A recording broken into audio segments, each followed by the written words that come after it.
Assalamualaikum warahmatullahi wabarakatuh. Konnichiwa minasan. O genki desu ka? Semoga selalu dalam keadaan sehat ya. Amin. Baik, pada kesempatan kali ini kita akan membahas mengenai Dairokuka atau dalam bahasa Indonesianya adalah bab 6. Jadi bab 6 ini kita akan membahas mengenai partikel. Nah, sebelumnya minasan bisa membuka bab 6 ini pada halaman 64. Nah, di halaman 64 ini ada penggunaan partikel ya. Jadi penggunaan partikel no itu ada 5 fungsinya. Nah, di sini bedanya sama sih. Saya ambil catatannya dari halaman 64 ini. Cuman di buku catatan yang sudah saya catat ini sudah lengkap dengan huruf hiragana ya, sama persis. Cuman bedanya di sini saya salin ulang untuk menjelaskan jadi lebih enak dicoret-coretnya ya. Jadi oke, untuk yang pertama kita akan membahas mengenai fungsi penggunaan partikel no untuk kepemilikan sesuatu dari seseorang atau objek lain. Nah, di sini ada rei atau dalam bahasa Indonesianya artinya adalah contoh. Yang A adalah watashi no kutsu. Watashi no kutsu. Sebelum menerjemahkan dalam bahasa Jepang, hal yang pertama kali harus dilakukan adalah mencari terlebih dahulu arti dari setiap katanya. Di sini ada kata watashi. Watashi ini artinya adalah saya. Kutsu artinya sepatu. Dan des digunakan untuk menutup kalimat. Nah, partikel yang terdapat pada kalimat ini adalah partikel no. Nah, no di sini digunakan untuk menyatakan kepemilikan. Oke, jadi kita sudah mencari arti dari setiap katanya. Watashi artinya saya, no partikel yang menunjukkan kepemilikan, kutsu sepatu, dan des digunakan untuk menutup suatu kalimat. Nah, urutan yang pertama terjemahkan yakni adalah gimana dulu minasan? Ya, di sini ada objek dulu. Jadi kalau ketemu pola kalimat seperti ini, urutan yang pertama kali terjemahkan objeknya dulu, lalu subjek, objek, subjek, dan ditutup oleh des. Nah, jadi sepatu milik saya. No di sini boleh diartikan milik. Jadi watashi no kutsu artinya adalah sepatu milik saya. Kenapa begitu? Jadi si no ini, partikel no ini digunakan untuk menghubungkan kata kutsu dengan kata watashi. Menjelaskan kalau si sepatunya ini adalah milik dari saya. Jadi bukan milik orang lain. Seperti itu minasan. Baik, untuk pola kalimat yang kedua ada roboto no te wa naku nari masta. Nah, roboto ini kira-kira apa? Nah, dalam bahasa Jepang, jika ada suatu kata ditulis menggunakan huruf apa ini? Nah, ini adalah merupakan huruf katakana. Nah, huruf katakana ini digunakan untuk kata serapan asing. Untuk menyatakan kata serapan asing. Roboto berarti kata dasarnya adalah serapan dari kata robot. Nah, roboto itu artinya robot. T itu artinya tangan. Nah, di sini ada partikel wa dengan partikel no. No masih sama, kepemilikan. Wa digunakan untuk menyatakan subjek. No ini masih sama dengan di atas ya, artinya untuk menyatakan kepemilikan. Dan wa-nya dinyatakan untuk menyatakan subjek. Naku nari masta. Naku nari masta artinya itu hilang. Nah, setelah kita terjemahkan arti dari setiap katanya, maka kita baru bisa menerjemahkan kalimatnya. Nah, di sini ada roboto no te wa naku narimashita. Jadi, ketika kamu menerjemahkan dalam bahasa Jepang, kemarin Sensei sudah jelaskan, maka yang harus pertama kali dicari adalah partikel wa-nya. Setelah ketemu partikel wa, adalah objek yang ada di depan wa. Sini ada roboto no te. Nah, karena ada partikel no, jadi mereka digabung, tidak menjadi satuan lagi. Jadi ini urutan yang pertama. Tangan milik robot, boleh diartikan begitu, atau tangan si robot itu, naku narimashita itu satu paket, hilang. Ya, jadi no ini digunakan untuk menggabungkan si te dengan si roboto. Menjelaskan kalau tangannya ini adalah tangan milik si robot. Dan kalau ada partikel no, berarti dia jadi satu paket barengan terjemahinnya, gak usah dipisah. Oke, untuk yang pertama sudah selesai. Mari kita lari ke fungsi yang kedua untuk penggunaan partikel no. Nah, di sini adalah sebagai penggabung dua kata. Contoh kalimatnya ada uta o utau jouzu na hito wa reni sang desu. Nah, kita terjemahkan dulu ya perkatanya. Uta o utau itu satu paket. Artinya adalah menyanyi.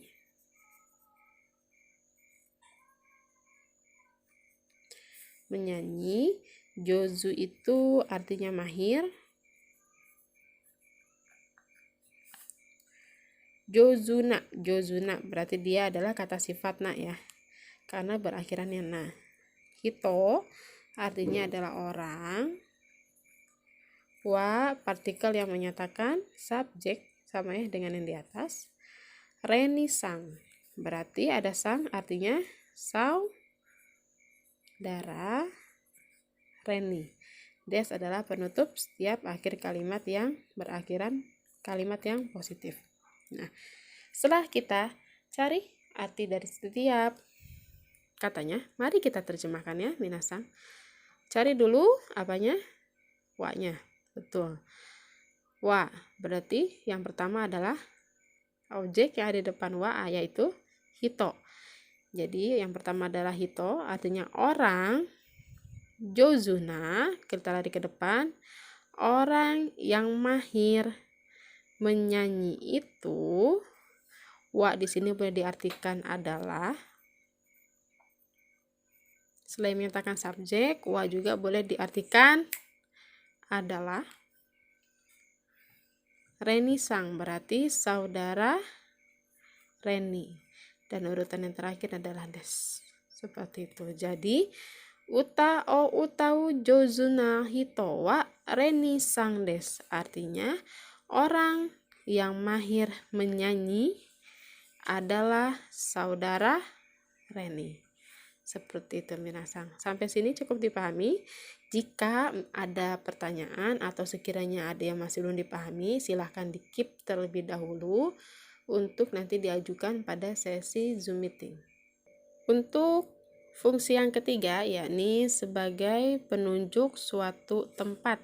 Contohnya adalah Nihon no haru wa totemo kirei desu.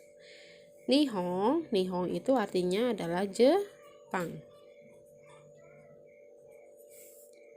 No masih sama ya, partikel yang menyatakan pemilikan. Di sini fungsinya sebagai penunjuk suatu tempat, masih menghubungkan antara kata Nihon dengan kata haru.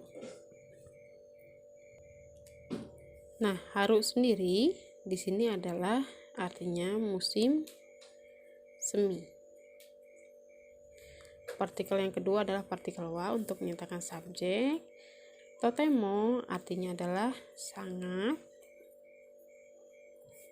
Kirei ini boleh cantik, tapi kalau di sini konteksnya adalah indah. Des digunakan untuk menutup kalimat. Nah, ayo kita terjemahkan minasang. Nihon no haru wa totemo kirei desu. Nah, cari dulu wa-nya. Setelah itu, urutan yang pertama adalah, nah karena ada no jadi digabung ya. Jadi ini urutan yang pertama. Musim semi di Jepang, jadi no di sini digunakan untuk menjelaskan bahwa musim semi yang dimaksud adalah musim semi yang ada di Jepang. Sesuai dengan judulnya, fungsi no di sini yaitu sebagai penunjuk suatu tempat. Jadi menunjukkan bahwa musim seminya adalah yang terjadi di Jepang. Tempatnya adalah Jepang. Jadi musim seminya Jepang atau musim semi di Jepang itu langsung lari ke sini. 2 sangat indah. Tutup dengan des. Oke. Nah, untuk yang keempat yakni sebagai pembanding sesuatu. Jadi di sini untuk membandingkan sesuatu hal. Di sini ada kanji. Kanji berarti huruf kanji. No hoga itu artinya lebih. Nah, kalau ada hoga itu berarti dia sepaket sama no ya. Jadi ketika kamu membandingkan sesuatu hal dalam bahasa Jepang, hoga itu sepaket dengan no. Itu artinya lebih. Hiragana, huruf hiragana ya. Bedanya kanji sama hiragana, masih ingat? Kalau kanji dia itu mewakili suatu karakter. Jadi kalau kanji api misalnya, karakternya api kan seperti ini. Nah, jadi kalau ada kayak gini, ini kanji api ya. Jadi membandingkan suatu karakter. Sedangkan kalau hiragana itu untuk menuliskan kata yang asli dari Jepang. Yori ini artinya adalah lebih daripada. Muzukashi artinya sulit. Des untuk menutup suatu kalimat. Jadi kanji no hoga hiragana yori muzukashi desu. Kira-kira urutan yang pertama kali diterjemahkan yang mana minasang? Coba silakan minasang lihat dulu secara pelan-pelan.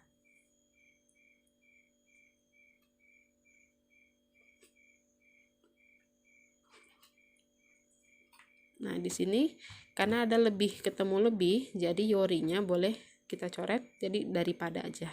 Karena ada hoga yang lebihnya bisa diwakili dari hoga. Tapi kalau yorinya berdiri sendiri tanpa adanya hoga dia artinya lebih daripada. Tetapi ketika yori digabungkan dengan ada no hoga maka artinya adalah daripada.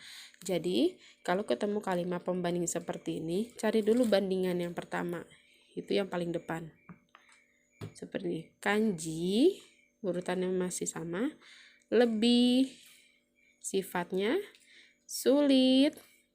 Yori, daripada, huruf hiragana. Dan yang des ini yang terakhir. Nah, kalau kalian menemukan kalimat pembanding, cari dulu bandingan yang pertama. Lalu kata lebihnya, sifatnya apa? Sulit. Daripada, pembanding yang kedua, tutup dengan des. Kanji no hoga hiragana yori muzukashi desu. Berarti kanji lebih sulit daripada huruf hiragana. Nah, sampai dengan fungsi yang terakhir, yakni untuk menciptakan kalimat sebab akibat. Nah, contoh kalimatnya adalah byoki no tame ni kaisha e ikimasen deshita. Byoki di sini artinya adalah sakit. No tame ni artinya adalah karena. Kaisha artinya kantor. Nah, di sini ada 2 partikel yang minasang, ada partikel no dan ada partikel e. Nah, ini kan hurufnya he ya. Hurufnya he. Jadi huruf he sama dengan wa. Kalau dia ada di tengah-tengah kalimat, dia dibacanya e. Jadi ini partikel artinya adalah ke. Ikimasen adalah bentuk negatif. Dan bentuk positifnya adalah dari kata ikimas. ikimasu itu artinya pergi. Nah, kalau bentuk negatif caranya itu masnya dicoret diganti dengan maseng, artinya tidak pergi. Nah, ada kata desta, berarti ini menunjukkan bentuk lampau. Nah, desta ini adalah bentuk lampau, bentuk sekarangnya adalah des. Bentuk sekarangnya des dan bentuk lampaunya ada desta. Jadi Byoki sakit, no partikel, tameni karena, kaisha kantor, ke ikimaseng, tidak pergi. Desta menunjukkan bahwa kalimat ini adalah kalimat dalam bentuk lampau. Nah, kira-kira urutan yang pertama yang mana, minasan? Nah, urutan yang pertama kali terjemahkan yang ini. Jadi karena, cari dulu sebabnya. Jadi sebabnya adalah karena sakit, maka akibatnya adalah tidak pergi. Nah, ikimasen desta itu digabung karena desta ini menunjukkan kalau sudah lampau dari kata kerja ikimasen atau pergi. Jadi karena sakit tidak pergi ke kantor. Seperti itu minasan. Jadi yang pertama kali dilakukan adalah dicari dulu sebabnya apa, yakni yang di atas karena sakit, lalu akibatnya adalah tidak pergi ke kantor. Nah, ini bentuk negatifnya, tidak pergi ke kantor. Oke minasan, sekian penjelasan untuk penggunaan partikel no. Jika memang ada yang ingin ditanyakan, silahkan di-keep dulu untuk diajukan pada sesi tanya jawab Zoom meeting selanjutnya. Terima kasih minasan yang sudah menonton. Jangan lupa ditulis nama, absen, dan kelasnya ya di kolom komentar. Terima kasih. Assalamualaikum warahmatullahi wabarakatuh.